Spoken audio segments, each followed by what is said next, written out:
చెత్తబుట్టలో వేసిన Trump China ఇచ్చిన బహుమతులను ట్రంప్కి ఈ బహుమతులను విమానాశ్రయంలో చెత్తబుట్టలు వేసిన ట్రంప్ అని అమెరికా అధికారులు వెల్లడించారు.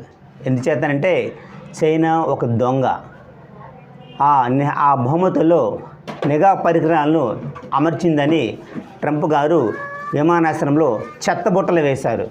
అంతేకాకుండా తైవాన్ మేము రక్షించలేం, మేము 9,500 మైళ్ళు ప్రయాణం చేసి చైనా మీద దాడి చేయలేం, తైవాన్ రక్షించలేం, చైనా తైవాన్కి 59 మైళ్ళ దూరం మాత్రమే ఉంది, కాబట్టి చైనా చాలా బలమైన దేశం, తైవాన్ మీద దాడి చేస్తుందని మేము అనుకోవట్లేదు, కాబట్టి మేము తైవాన్ రక్షించలేము, చైనాతో యుద్ధం చేయలేం, కాబట్టి చైనా దగ్గర జాగ్రత్తగా మలుచుకుంటే మంచిది అని హితవు పలికారు ట్రంప్.